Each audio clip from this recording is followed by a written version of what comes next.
저는 김서연입니다. 올해 48이에요. 돌이켜보면 인생의 가장 외로웠던 시간, 그 시절에 누군가의 따뜻한 말 한마디가 얼마나 큰 힘이 되는지 알게 해준 사람이 있었어요. 그분과 나눈 건 긴 대화도 특별한 약속도 아니었어요.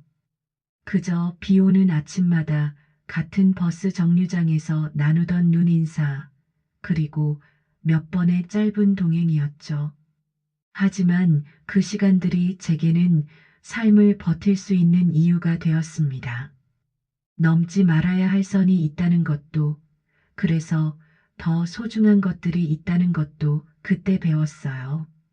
자, 지금부터 무슨 특별한 사연이 있었는지 지금 바로 시작해 보겠습니다. 구독과 좋아요는 다음 이야기들을 만드는 힘이 됩니다. 그때 저는 38이었습니다. 5살 아들을 키우며 환경기사로 일하던 때였죠. 남편 철민이는 사업에 실패한 뒤 집에서 무기력하게 지냈고 생계는 온전히 제 몫이었어요. 매일 아침 6시에 일어나 아이를 어린이집에 맡기고 7시 40분 버스를 타야 회사에 제 시간에 도착할 수 있었습니다. 버스 정류장엔 늘 같은 사람들이 서 있었어요. 그중 한 분이 강한수 이사님이었습니다. 처음엔 그저 같은 시간, 같은 장소에 서 있는 낯익은 얼굴이었어요. 50대 초반으로 보이는 남자분이었죠.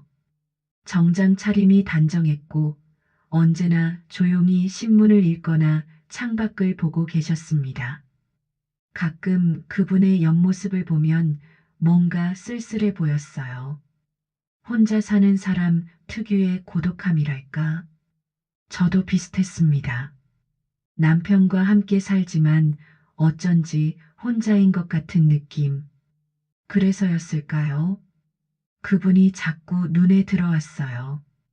눈인사를 나눈 건 아마 석 달쯤 지났을 때였을 거예요. 어느 날 비가 억수같이 쏟아졌는데 우산이 없던 제가 처마 밑에서 발을 동동 구르고 있을 때였습니다. 그분이 조용히 다가와 우산을 씌워주셨어요.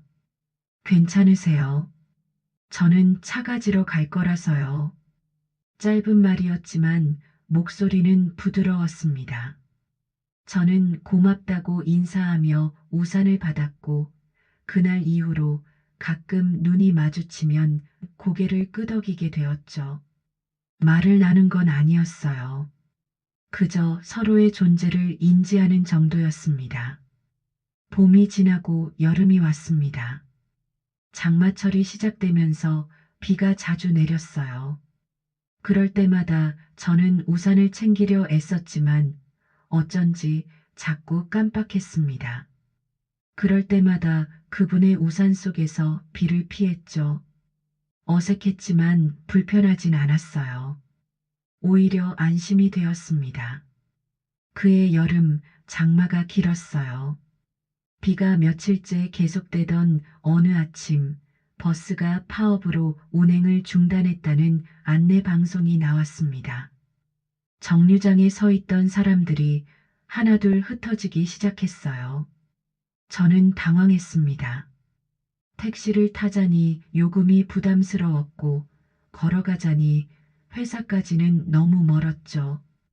휴대전화를 꺼내 남편에게 전화를 걸었지만 받지 않았어요. 빗속에서 망설이고 있을 때 누군가 제 옆에 섰습니다. 버스 안 온다고 하던데요. 제가 차로 모셔다 드릴까요? 고개를 들자 강한수 이사님이었습니다. 우산을 받쳐든 채 조심스럽게 말을 건네는 모습이 낯설지 않았어요. 저는 잠시 망설였습니다. 잘 모르는 사람의 차를 타는 건 조심스러운 일이었죠. 하지만 그분의 눈빛엔 이상한 기운이 없었고 무엇보다 저는 지각할 수 없는 상황이었습니다. 정말 괜찮으실까요? 네. 저도 어차피 같은 방향이니까요. 차는 깔끔한 중형 세단이었어요. 안으로 들어서자 은은한 커피 향이 났습니다. 라디오에선 잔잔한 재즈가 흘러나왔고 빗소리와 어우러져 차분한 분위기를 만들었죠. 저는 조수석에 조심스럽게 앉았어요. 그분은 시동을 걸며 말했습니다. 회사 같이 다니시는 것 같던데 혹시 환경기사 김 대리님 맞으세요? 네, 맞아요. 근데 저를 어떻게... 저도 같은 회사 사람이에요. 관리부 강한수입니다. 건물이 다르긴 하지만 가끔 복도에서 뵀어요. 그제야 알았습니다. 같은 회사 직원이었던 거예요. 하지만 층도 다르고 업무도 달라서 마주칠 일이 거의 없었죠. 저는 조금 안심이 되었습니다. 완전한 타인은 아니었으니까요. 감사합니다. 오늘 정말 곤란할 뻔했어요. 별 말씀을요. 저도 혼자 가는 것보다 낫죠. 차창 밖으로 비가 쏟아졌습니다. 와이퍼가 규칙적으로 움직이며 물을 닦아냈어요. 저는 창밖을 바라보며 생각했습니다. 이분은 어떤 사람일까? 왜 늘 혼자 계실까? 결혼은 했을까? 날씨가 참 안 좋네요. 장마가 언제 끝나려나? 강 이사님이 조용히 말했습니다. 저는 고개를 끄덕였어요. 그러게요. 빨래도 안 마르고 아이 키우시면 힘드시겠어요. 알고 계셨어요. 어린이집 앞에서 가끔 뵀어요. 아드님 정말 귀엽던데요. 그 말에 마음이 조금 따뜻해졌습니다. 누군가 제 아이를 알아봐 준다는 게 그것만으로도 위로가 되었어요. 우리는 그렇게 짧은 대화를 나누며 회사에 도착했습니다. 차에서 내리며 저는 다시 한번 인사했어요. 정말 감사합니다. 덕분에 제 시간에 왔어요. 천만에요. 또 버스 안 오면 편하게 말씀하세요. 그날 이후로 가끔씩 비가 오거나 버스가 늦을 때면 강 이사님이 태워주셨어요. 처음엔 사양했지만 그분이 어차피 같은 방향인데 뭐라며 자연스럽게 문을 열어주셨죠. 차 안에서 나누는 대화는 간단했습니다. 날씨 이야기, 회사 이야기, 가끔은 아무 말 없이 라디오 소리만 들으며 가기도 했어요. 그런데 이상했습니다. 그 침묵이 불편하지 않았어요. 오히려 편안했죠. 가을이 왔습니다. 단풍이 거리를 물들이고 아침 공기가 서늘해졌어요. 저는 매일 같은 시간에 버스 정류장에 섰고 강 이사님도 똑같이 그 자리에 계셨습니다. 어느 날 아침 그분이 커피 2잔을 들고 오셨어요. 하나 드시겠어요? 카페에서 하나 더 샀는데. 감사합니다. 따뜻한 종이컵을 받아들었어요. 손바닥에 전해지는 온기가 좋았습니다. 우리는 나란히 서서 커피를 마시며 버스를 기다렸어요. 말은 없었지만 그 시간이 편안했습니다. 몇 달이 지나면서 저는 그분에 대해 조금씩 알게 되었습니다. 이혼하고 혼자 산다는 것, 아들이 하나 있는데 외국에서 공부하고 있다는 것, 주말엔 대부분 집에서 책을 읽거나 산책을 한다는 것. 그분도 제 이야기를 들었어요. 아이가 있다는 것, 남편이 일을 못하고 있다는 것, 요즘 경제적으로 힘들다는 것. 말은 많지 않았지만 서로의 삶이 조금씩 보이기 시작했습니다. 어느 날 퇴근길 강 이사님이 물었습니다. 요즘 많이 힘드시죠? 갑작스러운 질문에 저는 잠시 멈칫했어요. 힘들다는 걸 어떻게 아셨을까? 아마 제 얼굴에 다 드러났나 봅니다. 조금요. 근데 괜찮아요. 무리하지 마세요. 김 대리님도 쉬어야 할 때가 있어요. 그 말에 눈시울이 뜨거워졌습니다.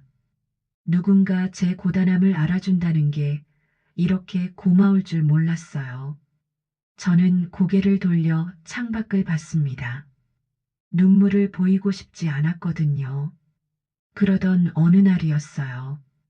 퇴근 후 집에 돌아왔는데 현관문 앞에 낯선 남자 2명이 서 있었습니다.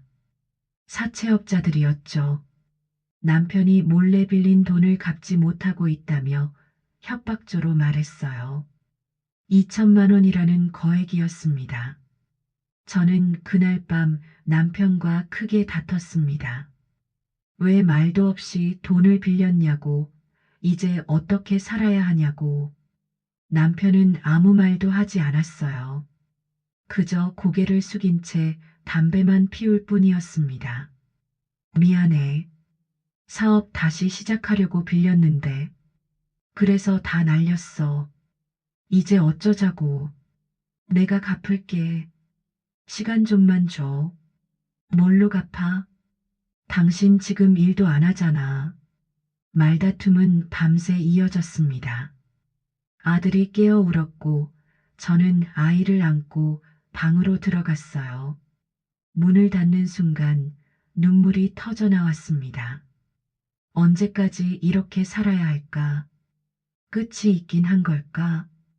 다음 날 아침 저는 눈이 퉁퉁 부은 채로 버스 정류장에 섰어요. 비가 내리고 있었습니다. 강 이사님이 차를 세우고 창문을 내렸죠. 타세요. 오늘 많이 힘들어 보이시네요. 저는 말없이 차에 올랐습니다. 눈물이 날 것 같았지만 꾹 참았어요. 그분은 아무것도 묻지 않았습니다. 그저 라디오 볼륨을 조금 낮추고 조용히 운전만 하셨죠. 회사 주차장에 도착했을 때 저는 그만 울음을 터뜨리고 말았습니다. 핸들을 잡은 채 어깨가 떨렸어요. 죄송해요. 제가 왜 이러는지. 강 이사님은 잠시 침묵하다가 조용히 말했습니다. 괜찮아요. 울고 싶으면 우세요. 저도 혼자 살면서 많이 울었거든요. 그 말에 더 눈물이 났습니다. 누군가 제 마음을 알아준다는 게 이렇게 따뜻할 줄 몰랐어요. 한참을 울고 나서야 겨우 진정할 수 있었습니다.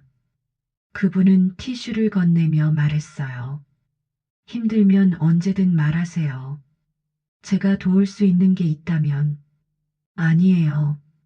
이렇게 들어주시는 것만으로도 감사해요. 하지만 며칠 뒤 사채업자들이 또 찾아왔습니다. 이번엔 집 앞뿐 아니라 회사 앞까지 왔어요. 점심시간에 주차장에서 저를 기다리고 있었죠. 그 모습을 강 이사님이 보셨습니다.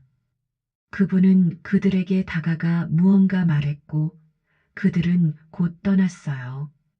저는 놀라서 물었습니다. 무슨 말씀을 하신 거예요? 아무것도 아니에요. 그냥 경찰 부르겠다고 했어요. 하지만 그게 전부가 아니었습니다. 일주일 뒤 남편이 술에 취해 말했어요. 야, 너 회사에 누가 있냐? 사채 다 갚았대. 뭐라고? 어떤 사람이 돈 다 갚아줬대. 이름은 모르겠는데 관리부 사람이래. 심장이 쿵 내려앉았습니다. 강 이사님이었습니다. 2천만 원이라는 거액을, 제가 평생 모아도 갚기 힘든 돈을. 왜 그런 일을 하셨을까? 다음 날 아침 저는 강 이사님을 기다렸습니다. 버스 정류장이 아닌 회사 주차장에서요. 출근하시는 모습을 보고 다가갔어요. 이사님, 김 대리님, 안녕하세요. 왜 그러신 거예요? 저희 빚을. 그분의 얼굴이 약간 굳었습니다. 들킬 생각은 안 하셨나 봐요. 신경 쓰지 마세요. 그냥 도울 수 있을 때 돕는 거예요. 하지만 이렇게 큰 돈을 천천히 갚으면 돼요. 아니면 안 갚아도 괜찮아요. 전 그냥 김 대리님이 힘들어하는 게 보기 싫었어요. 그 말에 가슴이 먹먹해졌습니다. 고마움과 동시에 불편함이 밀려왔어요. 누군가에게 이렇게 큰 빚을 진다는 게 그것도 잘 알지도 못하는 사람에게. 하지만 그분의 눈빛엔 다른 의도가 보이지 않았습니다. 그저 진심으로 도와주고 싶어 하는 사람의 눈빛이었어요. 제가 꼭 갚을게요. 시간이 걸려도 약속은 안 받을게요. 그냥 김 대리님이 편하게 지내셨으면 좋겠어요. 그날 이후로 저는 강 이사님에 대한 마음이 달라졌습니다. 감사함이었을까요? 아니면 그 이상이었을까요? 저도 잘 몰랐어요. 다만 그분을 볼 때마다 가슴이 따뜻해지는 걸 느꼈죠. 그분도 그랬을까요? 가끔 제 눈을 바라볼 때 그 시선 속에 뭔가 다른 게 담겨 있는 것 같았어요. 저는 조금씩 빚을 갚기 시작했어요. 월급에서 일부를 떼어 봉투에 담아 건넸죠. 강 이사님은 받지 않으려 했지만 저는 고집을 부렸습니다. 이건 제가 해야 할 일이었으니까요. 받아주세요. 안 그러면 제가 편하지 않아요. 그럼 고맙게 받을게요. 하지만 너무 무리하지 마세요. 가을이 깊어갔습니다. 거리의 나무들이 붉게 물들고 낙엽이 바람에 흩날렸어요. 어느 날 저녁 강 이사님이 물었습니다. 요즘 남편분과는 좀 나아지셨어요. 저는 잠시 침묵했습니다. 나아졌다고 할 수 있을까? 사체는 없어졌지만 남편은 여전히 집에서 무기력하게 지냈어요. 일을 찾겠다고 하면서도 실제로 움직이진 않았죠. 글쎄요. 잘 모르겠어요. 힘드시겠어요. 익숙해요. 이젠 그 말에 강 이사님이 고개를 끄덕였습니다. 뭔가 더 말하고 싶은 것 같았지만 참는 것 같았어요. 우리는 그렇게 침묵 속에서 차를 타고 갔습니다. 겨울이 왔습니다. 첫눈이 내리던 날 저는 회사 옥상에 올라가 담배를 피우고 있었어요. 원래는 피우지 않았는데 요즘 너무 힘들어서 시작했습니다. 누군가 뒤에서 다가왔어요. 강 이사님이었습니다. 담배 피우세요. 네, 최근에 시작했어요. 스트레스 받으시나 봐요. 좀요. 그분도 담배 한 개비를 꺼내 불을 붙였습니다. 우리는 나란히 서서 눈 내리는 풍경을 바라봤어요. 하얀 눈송이가 천천히 내려앉았습니다. 김 대리님, 네. 저 혹시 힘드실 때 전화해도 될까요? 밤에라도. 저는 그분을 봤습니다. 그분도 저를 보고 있었어요. 그 눈빛 속에 외로움이 보였습니다. 저와 똑같은 외로움. 네, 괜찮아요. 그날 밤 남편과 또 다퉜습니다. 별것 아닌 일이었어요. 설거지를 안 했다는 것. 하지만 그게 폭발의 계기가 되었죠. 저는 소리를 질렀고 남편은 집을 나갔습니다. 아들은 방에서 울고 있었어요. 저는 아이를 재우고 거실에 앉아 있었습니다. 텅 빈 공간이 너무 넓게 느껴졌어요. 휴대전화를 꺼냈습니다. 강 이사님의 번호를 봤어요. 전화를 걸까 말까 망설이다가 결국 눌렀습니다. 신호음이 3번 울렸어요. 여보세요. 이사님 저예요. 김서연이요. 아, 김 대리님. 무슨 일이세요? 아니요, 그냥 힘들어서요. 전화 너머로 침묵이 흘렀습니다. 그리고 그분이 조용히 말했어요. 지금 어디세요? 제가 갈까요? 아니요. 괜찮아요. 그냥 목소리 듣고 싶었어요. 저도요. 사실 저도 외로웠어요. 우리는 그날 밤 1시간 넘게 통화했습니다. 특별한 이야기를 한 건 아니었어요. 그저 일상적인 것들, 오늘 먹은 저녁, 본 드라마, 읽은 책. 하지만 그 시간이 위로가 되었습니다. 누군가 내 말을 들어준다는 것, 그것만으로도 충분했어요. 그날 이후로 가끔 밤에 전화를 했습니다. 한 달에 한두 번 정도요. 남편이 늦게 들어오는 날, 아이가 잠든 밤, 강 이사님도 혼자 계실 때 전화를 받았어요. 우리는 그렇게 서로의 외로움을 나눴습니다. 어느 날 저녁 퇴근길에 강 이사님이 물었습니다. 오늘 저녁 식사하셨어요? 아직이에요. 집에 가서 먹으려고요. 그럼 잠깐 같이 드실래요? 감사의 표시로 제가 한턱 낼게요. 저는 망설였습니다. 남편이 있는 집에 늦게 들어가는 게 꺼려졌어요.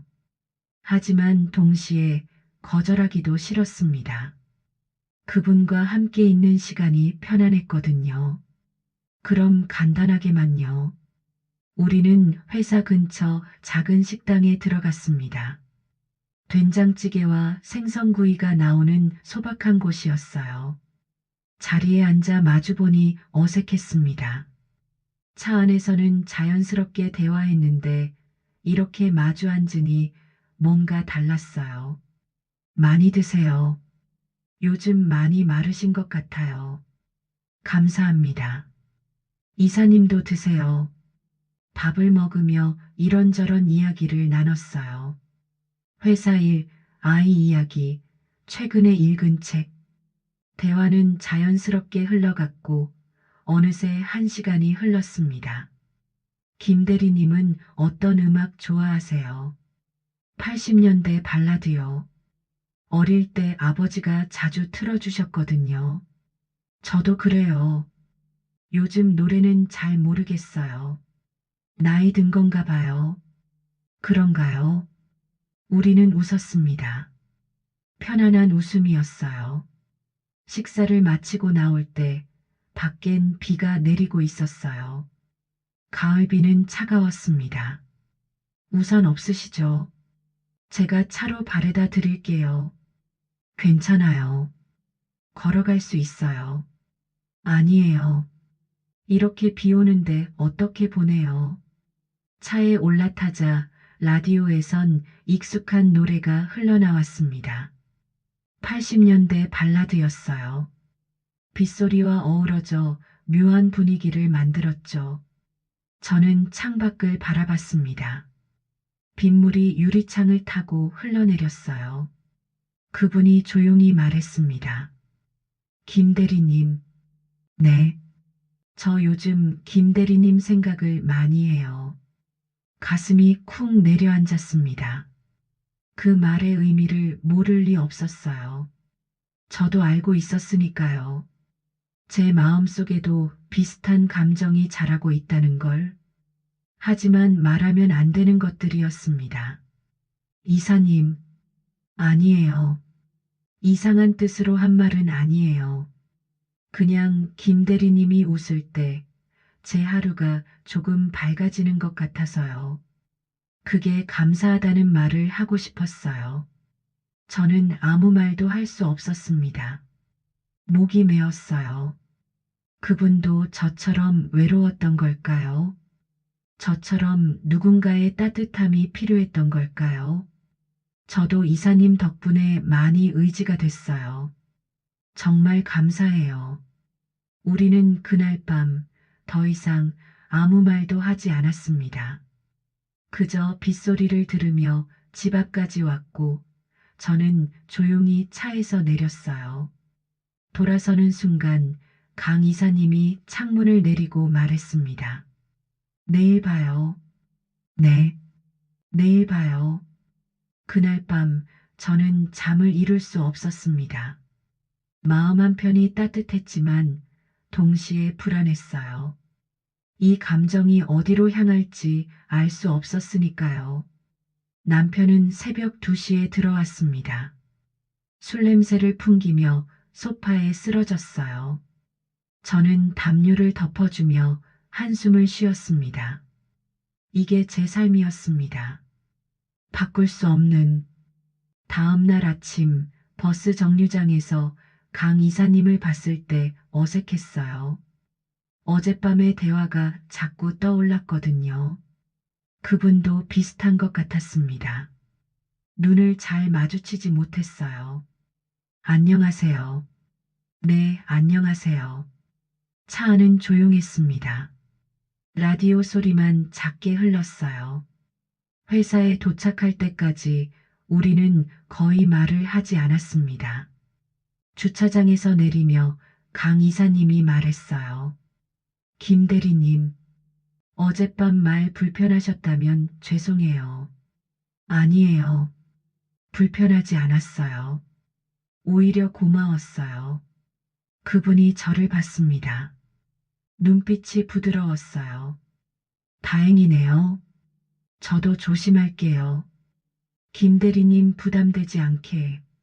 감사해요. 우리는 그렇게 각자의 건물로 들어갔습니다.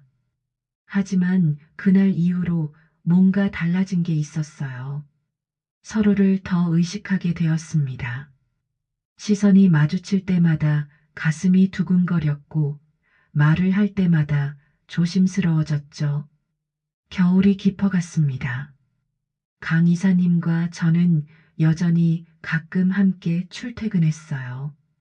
하지만 예전처럼 편하진 않았습니다. 서로를 의식하게 되었으니까요. 말은 줄었고 침묵이 길어졌죠. 그런데 그 침묵조차 의미가 있는 것 같았어요. 어느 날 저녁 남편 철민이가 술을 마시고 늦게 들어왔습니다.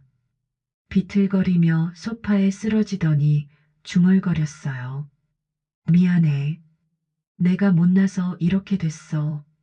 저는 담요를 덮어주며 한숨을 쉬었습니다. 미워할 수도 사랑할 수도 없는 사람. 그게 제 남편이었어요. 그날 밤 문득 강 이사님 생각이 났습니다. 만약 제가 자유로운 몸이었다면 그분과 다른 관계가 될 수 있었을까? 하지만 저는 자유롭지 않았어요. 아이가 있었고 남편이 있었고 지켜야 할 것들이 있었습니다. 새해가 밝았습니다. 겨울은 여전히 추웠고 아침 공기는 차가웠어요. 어느 날 아침 강 이사님이 평소보다 안색이 좋지 않아 보였어요. 기침을 자주 하셨죠. 괜찮으세요? 네. 감기 기운이 좀 있나 봐요. 병원엔 가보셨어요? 괜찮아요. 약 먹으면 나을 거예요. 하지만 며칠이 지나도 나아지지 않았습니다. 오히려 더 심해졌어요. 기침이 잦아졌고 얼굴도 야위어 보였습니다. 저는 걱정이 되어 물었습니다. 이사님, 정밀 검사 한번 받아보세요. 감기치곤 너무 오래 가는 것 같아요. 그럴게요. 주말에 시간 내서 가볼게요. 하지만 그 주말 강 이사님은 병원에 가지 않았습니다. 월요일 아침에도 화요일 아침에도 여전히 기침을 하고 계셨어요. 저는 결국 강하게 말했습니다. 오늘 당장 병원 가세요. 제가 모시고 갈게요. 아니에요. 괜찮아요. 괜찮지 않아요. 보기에도 안 좋으세요. 제 목소리가 떨렸습니다. 정말로 걱정이 되었거든요. 강 이사님이 제 눈을 봤어요. 그리고 천천히 고개를 끄덕였습니다. 알겠어요. 갈게요. 다음 날 강 이사님은 병원에 갔습니다. 정밀 검사를 받았고 일주일 뒤 결과가 나왔어요. 저는 그날을 기억합니다. 2월 중순, 아직 겨울이 가시지 않은 어느 목요일이었어요. 강 이사님이 제게 전화를 했습니다. 김 대리님, 잠깐 시간 있으세요? 네. 무슨 일이세요? 회사 근처 카페에서 만날 수 있을까요? 목소리가 무거웠습니다. 뭔가 안 좋은 일이 있는 것 같았어요. 저는 점심시간에 카페로 갔습니다. 강 이사님은 구석 자리에 앉아 계셨어요. 커피 두 잔이 놓여 있었습니다. 앉으세요. 저는 조용히 앉았습니다. 그분의 얼굴을 보는 순간 심상치 않다는 걸 알았어요. 무슨 일이세요? 검사 결과가 나왔어요. 네, 폐암이래요. 이기 진단이요. 세상이 멈춘 것 같았습니다. 폐암, 이기, 그 단어들이 머릿속에서 맴돌았어요. 어떻게 이럴 수가. 아직 50대인데, 앞으로 살 날이 더 많은데, 그럴 리가 이사님 농담이시죠? 아니에요. 진짜예요. 그분이 쓸쓸하게 웃었습니다. 제 눈에서 눈물이 났어요. 참으려 했지만 참을 수 없었습니다. 왜 하필? 괜찮아요. 받아들였어요. 받아들이긴요. 치료하시면 나아질 수 있잖아요. 그럴 거예요. 항암 치료 시작할 거예요. 하지만 그분의 목소리엔 확신이 없었습니다. 저는 손으로 얼굴을 가렸어요. 눈물이 멈추지 않았습니다. 김 대리님, 네. 제가 이렇게 말하는 이유는 앞으로 자주 못 볼 것 같아서예요. 입원해야 하거든요. 언제요? 다음 주부터요. 일주일. 강 이사님과 함께 할 수 있는 시간이 일주일밖에 남지 않았습니다. 아니, 어쩌면 영영 못 볼 수도 있어요. 그 생각에 가슴이 무너져 내렸습니다. 이사님 전 괜찮아요. 김 대리님 덕분에 외롭지 않았어요. 그것만으로도 충분해요. 아니에요. 충분하지 않아요. 김 대리님, 강 이사님이 제 손을 잡았습니다. 따뜻한 손이었어요. 하지만 예전보다 말랐습니다. 우리 이대로 괜찮아요. 선 넘지 말고 이대로. 저는 고개를 끄덕였습니다. 울면서 그분 말이 맞았어요. 우리는 선을 넘어서는 안 되었습니다. 그게 서로를 위한 거였어요. 강 이사님은 다음 주에 입원했습니다. 회사를 휴직하고 항암 치료를 시작했어요. 저는 퇴근 후 가끔 병원에 들렀습니다. 과일을 사들고 가거나 죽을 끓여가기도 했죠. 병실 침대에 누워 계신 그분은 예전보다 많이 야위어 있었어요. 왜 이렇게까지 와요? 바쁘실 텐데. 아니에요. 이사님 때문에 제가 여기까지 올 수 있었잖아요. 당연히 와야죠. 고마워요. 정말 병실 창밖으론 봄이 오고 있었습니다. 나무에 새순이 돋고 날씨가 조금씩 따뜻해졌어요. 하지만 강 이사님의 상태는 나아지지 않았습니다. 항암 치료 부작용으로 머리카락이 빠지고 몸무게가 급격히 줄었어요. 그분을 볼 때마다 가슴이 아팠습니다. 어느 날 밤 남편 철민이가 교통사고를 당했다는 연락을 받았습니다. 크게 다치진 않았지만 병원에서 하룻밤 관찰이 필요하다고 했어요. 저는 황급히 병원으로 달려갔습니다. 응급실 침대에 누운 남편의 얼굴엔 멍이 들어 있었어요. 괜찮아. 술 마시고 운전했어. 미안해. 저는 한숨을 쉬었습니다. 화도 났지만 동시에 안도감도 들었어요. 크게 다치지 않아서 다행이었습니다.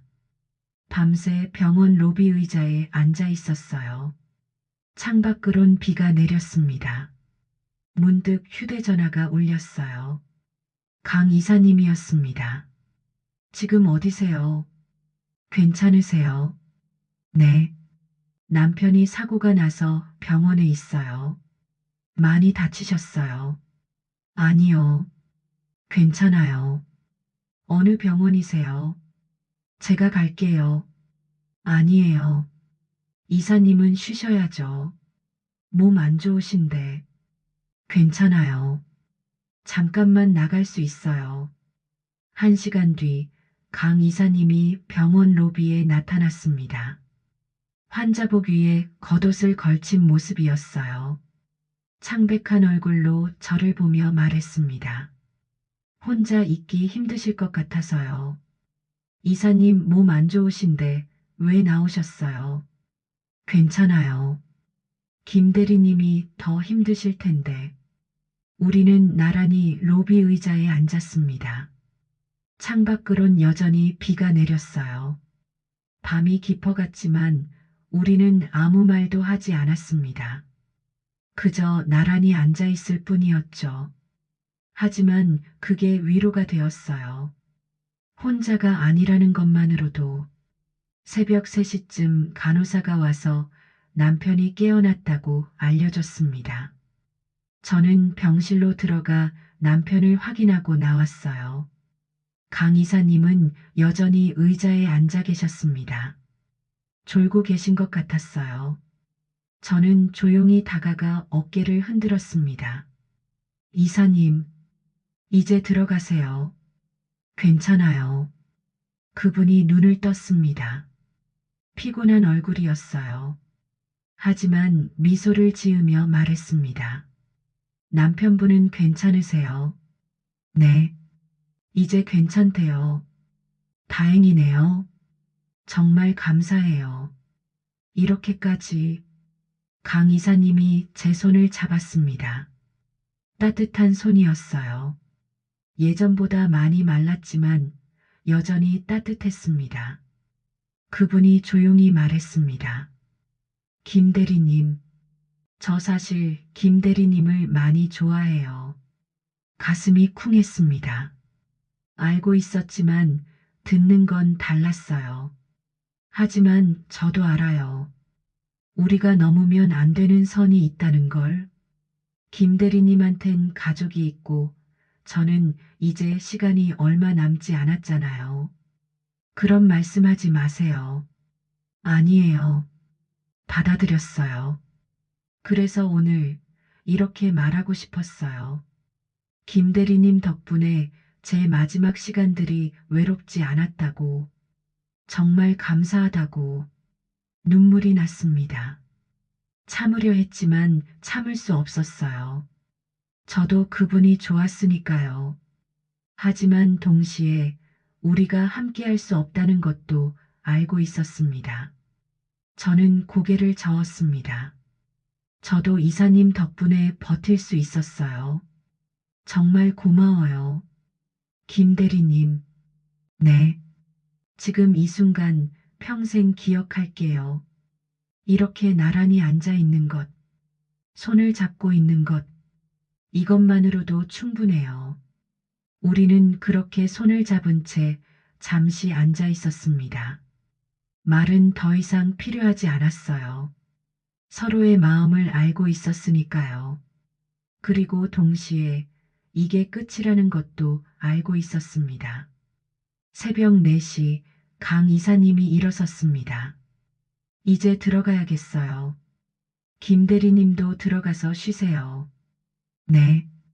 조심히 들어가세요. 그분이 돌아서서 걸어가는 모습을 바라봤습니다. 환자복 자락이 휘날렸어요. 몸이 많이 약해진 게 보였습니다. 문을 나서기 전 그분이 뒤돌아 손을 흔들었습니다. 저도 손을 흔들었어요. 그게 마지막이 될 줄은 몰랐습니다. 며칠 뒤 강 이사님의 상태가 급격히 나빠졌다는 소식을 들었습니다. 중환자실로 옮겨졌고 면회가 제한되었어요. 저는 병원에 갔지만 들어갈 수 없었습니다. 유리창 너머로 멀리 침대에 누워 계신 모습만 볼 수 있었죠. 산소 마스크를 쓴 그분은 너무 작아 보였어요. 일주일 뒤 강 이사님이 돌아가셨습니다. 조용히 아무도 없는 새벽에 간호사가 제게 전화를 했어요. 보호자 연락처에 제 번호가 적혀 있었대요. 저는 새벽 5시에 병원으로 달려갔습니다. 아직 어두운 복도를 지나 중환자실 앞에 섰어요. 문이 열리고 하얀 천으로 덮인 침대가 보였습니다. 천천히 다가가 천을 걷었습니다. 강 이사님의 얼굴이 보였어요. 평화로운 얼굴이었습니다. 고통도 슬픔도 없는 얼굴. 저는 그분의 손을 잡았습니다. 이미 차가워진 손, 눈물이 흘러내렸어요. 이사님, 정말 가신 거예요. 이렇게 대답은 없었습니다. 저는 한참을 그렇게 서 있었어요. 손을 잡고 눈물을 흘리며 장례식은 조용하게 치러졌습니다. 회사 사람들과 몇몇 친구들만 왔어요. 영정사진 속 그분은 웃고 계셨습니다. 저는 조문을 하며 눈물을 흘렸습니다.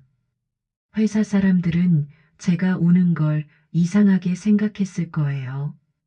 그저 같은 부서도 아닌 직원인데 왜 저렇게 우냐고.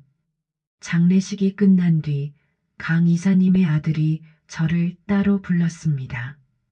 20대 중반으로 보이는 청년이었어요. 그가 봉투 하나를 건넸습니다. 아버지가 드리라고 하셨어요. 김서연 대리님께. 이게 뭔가요? 편지예요. 꼭 읽어보시라고. 집에 돌아와 봉투를 열었습니다. 편지지 2장이 들어 있었어요. 강 이사님의 글씨였습니다. 떨리는 손으로 펼쳤습니다. 김 대리님께. 이 편지를 읽고 계실 때쯤이면 저는 이미 떠난 뒤겠죠. 마지막으로 하고 싶은 말이 있었어요. 김 대리님 덕분에 제 마지막 시간들이 정말 따뜻했습니다. 매일 아침 버스 정류장에서 김 대리님을 보는 게 하루의 시작이었고 함께 차를 타고 가는 시간이 가장 행복한 순간이었어요. 사랑한다는 말은 하지 않을게요. 그 말이 김 대리님을 힘들게 할 것 같아서요. 다만 이해받았다는 것, 외롭지 않았다는 것, 그것만 기억해 주세요. 저는 김 대리님이 저와 선을 넘지 않아줘서 감사해요. 그게 진짜 사랑이라고 생각해요. 서로를 존중하고 서로의 삶을 지켜주는 것. 김 대리님은 그걸 해주셨어요. 마지막으로 부탁이 있어요. 김 대리님의 가족과 함께 행복하게 사세요. 남편분께 잘하세요. 아드님 잘 키우시고요. 그게 제 마지막 바람입니다. 추신. 제가 빌려드렸던 돈은 신경 쓰지 마세요. 제 아들에게 다 말해뒀어요. 그냥 선물이라고 생각해 주세요. 김 대리님과 아드님이 잘 살 수 있도록. 그리고 비 오는 날이면 저를 가끔 떠올려 주세요. 우리가 처음 만난 날도 마지막으로 손을 잡았던 날도 비가 내렸잖아요. 비는 슬프지만 또 새로운 시작이기도 하니까요. 김 대리님 정말 고마웠어요. 강한수 올림. 편지를 읽고 또 읽었습니다. 눈물이 멈추지 않았어요. 그분은 끝까지 저를 배려했습니다. 선을 넘지 않으려 했고 제 삶을 지키려 했어요. 그게 더 가슴 아팠습니다. 그날 밤 저는 남편에게 모든 걸 말했습니다. 강 이사님과의 일들을, 제 마음을, 그리고 그분이 끝까지 지켜준 선을. 남편은 가만히 듣고 있었어요. 화를 낼 줄 알았는데 그는 그저 고개를 끄덕였습니다. 미안해. 내가 제대로 못해서 그랬구나. 아니야. 그게 아니라 우리 다시 시작하자. 제대로. 응, 그럴게. 그날 이후로 저희 부부는 조금씩 달라지기 시작했습니다. 남편은 다시 일을 찾았고 작은 회사지만 정직원으로 취직했어요. 저는 조금 더 집에 신경을 쓰게 되었고요. 완벽하진 않았지만 예전보다는 나아졌습니다. 아이도 건강하게 자랐어요. 세월이 흘러 지금 저는 48이 되었습니다. 아들은 중학생이 되었고 남편과 저는 여전히 함께 살고 있어요. 완벽한 가정은 아니지만 나름대로 평화로운 일상입니다. 가끔 비 오는 날이면 강 이사님 생각이 나요. 그분의 따뜻한 목소리, 조용한 미소, 그리고 마지막까지 지켜준 선. 그분 덕분에 저는 배웠습니다. 진짜 사랑은 때로 함께하지 않는 것일 수도 있다는 걸, 서로를 존중하고 서로의 삶을 지켜주는 것일 수도 있다는 걸. 오늘도 비가 내립니다. 퇴근길 버스 정류장에 섰어요. 예전 그 자리, 강 이사님과 처음 눈인사를 나누던 곳. 빗소리를 들으며 문득 생각합니다. 그분은 지금 어디에 계실까? 편안하게 쉬고 계실까? 버스가 왔습니다. 예전엔 강 이사님 차를 타곤 했지만 이제는 혼자 버스를 타요. 창가에 앉아 창밖을 봅니다. 비가 유리창을 타고 흐릅니다. 라디오에선 80년대 발라드가 흘러나와요. 그날 차 안에서 듣던 그 노래. 저는 조용히 웃으며 중얼거립니다. 이사님, 덕분에 저 잘 살고 있어요. 고마웠어요. 정말, 비는 계속 내립니다. 하지만 더 이상 슬프지 않아요. 그분과의 시간은 짧았지만 그 따뜻함은 여전히 제 안에 남아 있으니까요. 넘지 않았기에 더 소중한 것들이 있다는 걸 그분이 가르쳐 주셨습니다. 집에 도착했습니다. 문을 열자 아들이 반갑게 맞이해요. 엄마, 오늘 뭐 해 먹어요? 김치찌개 어때? 좋아요. 남편이 부엌에서 설거지를 하고 있습니다. 예전과는 다른 모습이에요. 저는 가방을 내려놓고 앞치마를 두릅니다. 평범한 일상. 하지만 이제는 이게 소중하다는 걸 압니다. 저녁 식사를 하며 아들이 물어요. 엄마, 오늘 왜 눈이 빨개요? 울었어요. 아니야. 비 맞아서 그래. 거짓말. 분명 울었어. 저는 웃으며 아들의 머리를 쓰다듬습니다.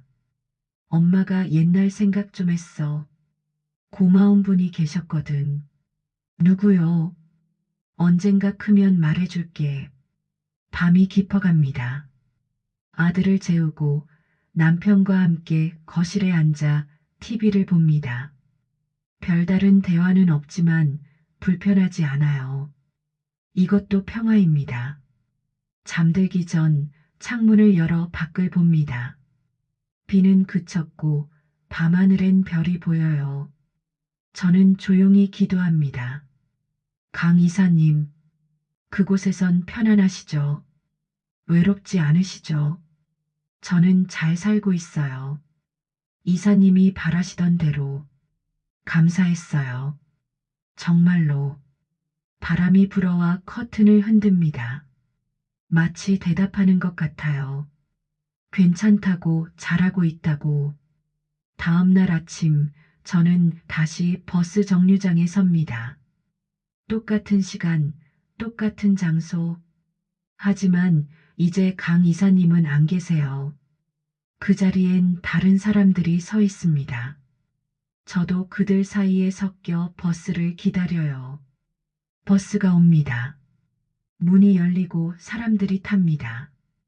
저도 올라타 창가에 앉아요. 버스가 출발하고 익숙한 거리가 지나갑니다. 강 이사님과 함께 지나던 그 길. 이제는 혼자 가지만 외롭지 않습니다. 그분이 남겨준 따뜻함이 함께하니까요. 회사에 도착했습니다. 사무실로 들어가며 복도를 지나갑니다. 예전에 강 이사님 사무실이 있던 층. 이제는 다른 사람이 그 자리에 있어요. 세상은 계속 흘러갑니다. 점심시간 동료들과 식당에 갑니다. 웃고 떠들며 밥을 먹어요. 일상은 계속됩니다. 그리고 저는 그 일상 속에서 살아갑니다. 퇴근 후 어린이집에 아들을 데리러 갑니다. 아이가 뛰어나와 안깁니다. 엄마, 우리 아들 오늘 재미있었어. 응, 친구들이랑 놀았어요. 손을 잡고 집으로 걸어갑니다. 저녁 노을이 아름답습니다. 아들이 말해요. 엄마, 저 하늘 봐요. 예쁘다. 그러네. 정말 예쁘다. 우리는 걸으며 하늘을 봅니다. 구름이 붉게 물들어 있어요.